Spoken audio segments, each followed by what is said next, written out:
अस्सलाम वालेकुम, Arshad Mahmood Shakeel, Punjab rural health employees association. आज के टॉपिक्स हैं रेटिक फॉर डिस्पेंसर का क्या बना, पैरामेडिक्स की किस किस्म की ट्रेनिंग शेड्यूल बनाने को कहा, पंजाब हेल्थ केयर कमीशन और तरमीमी एक्ट 2024। अगर ये दोस्त मेरे चैनल को सब्सक्राइब करना चाहते तो कर सकता है। अगर वीडियो पसंद आए लाइक करें, शेयर करें और कमेंट जरूर किया करें। अगर किसी ने कोई सवाल पूछना है तो कमेंट सेक्शन में पूछ सकते हैं। अगर किसी ने वीलॉग के मुतल्लिका लेटर, नोटिफिकेशन या इश्तिहार देखना हो तो डिस्क्रिप्शन के सबसे आखिर में एक वेबसाइट का लिंक है, उसको ओपन करके आप इश्तिहार, नोटिफिकेशन या लेटर डाउनलोड भी कर सकते हैं, पढ़ भी सकते हैं। जी दोस्तों, क्या हाल है? ठीक ठाक? उम्मीद करता हूं कि तमाम दोस्त खैरियत से होंगे। आते हैं टॉपिक्स की तरफ।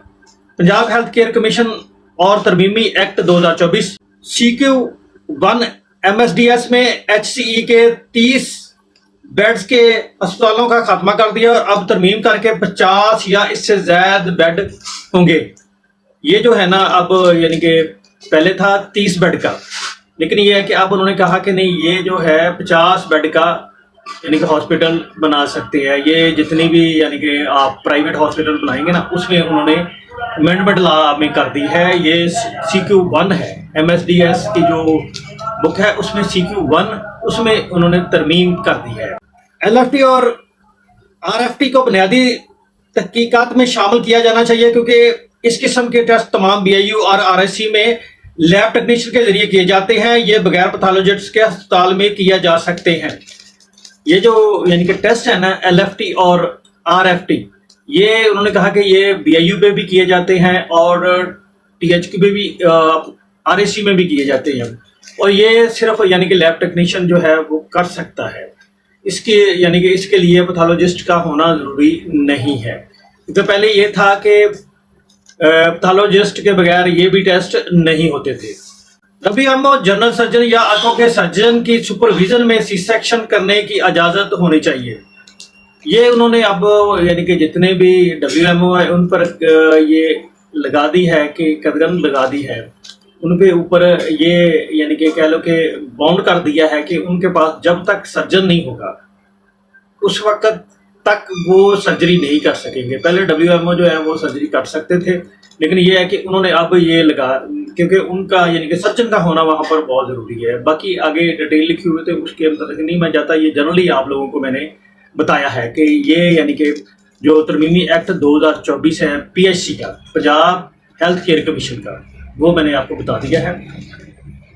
आगे आते हैं, पैरामेडिक्स को किस किस्म की ट्रेनिंग के शेड्यूल बनाने को कहा। ये जो है ना, 26 जुलाई 2024 को primary and secondary health department की तरफ से एक लेटर जारी हुआ, जिसमें लिखा हुआ था कि पैरामेडिक स्टाफ, जिसमें CDC सुपरवाइजर, डिस्पेंसर और एंट्री इंस्पेक्टर की डिसिप्लिनरी ट्रेनिंग करवाई जाएगी, ताकि हेल्थ केयर सर्विस 24 आवर अवाम को दी जा सके। लिहाजा पैरामेडिक स्टाफ के लिए तदरीसी कोर्सेज को ECG, क्लिनिकल लैब, एक्सरे, बुनियादी इब्तदाई तिब्बी अमदाद की तरबियत वगैरह के साथ साथ CDC सुपरवाइजर, सेंटर इंस्पेक्टर और डिस्पेंसर की वैक्सीनेशन की भी ट्रेनिंग तरबियत दी जाएगी। ये उन्होंने कहा है कि जो CDC सुपरवाइजर हैं, सेंटर इंस्पेक्टर हैं, डिस्पेंसर हैं, उनके लिए शेड्यूल बनाया जाए और ताकि इनकी ट्रेनिंग इन चीज़ों की जाए, एक्सरे की जाए, लैब की जाए इनकी, और ECG की भी की जाए, ताकि ये है कि 24 आवर जो अवाम को रिलीफ देना है वो दे सके। और साथ साथ उन्होंने ये भी कहा कि जो वैक्सीनेशन है उसके मतलब भी ट्रेनिंग दी जाए। अच्छा, जो उन्होंने ट्रेनिंग शेड्यूल भेजा है उसके मतलब मैं आपको बता देता हूँ। उन्होंने कहा कि 10 अगस्त 2024 तरबियती मवाद को हतमी शक्ल देना। ये यानी कि ये है कि 10 अगस्त 2024 तक यानी कि जितना भी तरबियती मवाद है उसको हतमी शक्ल देनी है।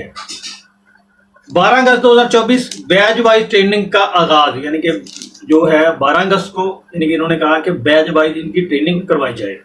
ये लेटर EP&C की जानब से जारी हुआ। ये सेक्शन ऑफिसर जो है EP&C के, उन्होंने ये जारी किया है, जो प्राइमरी एंड सेकेंडरी के सेक्शन ऑफिसर हैं। रेटिक पोस्ट डिस्पेंसर का क्या बना। रेटिक पोस्ट डिस्पेंसर का अभी कंट्रैक्ट रिन्यू होकर नहीं आया। उम्मीद है कि इनका कंट्रैक्ट भी कल तक रिन्यू होकर आ जाएगा। रेटिक पोस्ट डिस्पेंसर जो है हमारे भाई, उनका कंट्रैक्ट एक्चुअली अभी तक रिन्यू होकर नहीं आया। जो ही उनका रिन्यू होकर आएगा आप लोगों को बता देंगे। अभी तक हमारे डिस्ट्रिक्ट ऑफिस के मुलाजमिन का भी कंट्रैक्ट रिन्यू होकर नहीं आया। इनका भी उम्मीद है कल तक आ जाएगा, क्योंकि पहले कंटीजेंसी पेड जो थे उन मुलाजमिन का कंट्रैक्ट रिन्यू होकर आया है। उसके बाद लेट नाइट तकरीबन 10 बजे के बाद बकिया जितने भी सालाना कंट्रैक्ट वाले मुलाजमी थे उनका कंट्रैक्ट रिन्यू होकर आया। यानी कि कल जो है पहले कंटीजेंसी पेड का कंट्रैक्ट रिन्यू होकर आया था। उसके बाद जो सालाना कंट्रैक्ट वाले जितने भी एम्प्लॉइज हैं BIU RSC पे, उनका कंट्रैक्ट रिन्यू होकर आया था। तो फिर जाके यानी कि लेट नाइट आया था। उसके बाद क्योंकि ये है कि सिग्नेचर वगैरह तो करवा लिए थे। अब ऐसे ही है, हमारे जो रेटिक पोस्ट डिस्पेंसर भाई हैं उनका भी कंट्रैक्ट उम्मीद है कि कल तक रिन्यू होकर आ जाएगा। और जो हमारे डिस्ट्रिक्ट ऑफिस के मुलाजमीन हैं, जितने भी डिस्ट्रिक्ट ऑफिस हैं उनके तमाम का, इनका भी उम्मीद है कि कल को कंट्रैक्ट रिन्यू होकर आ जाएगा। ठीक जनाब, अल्लाह ताला हम सब का हामी नासर हो। आमीन।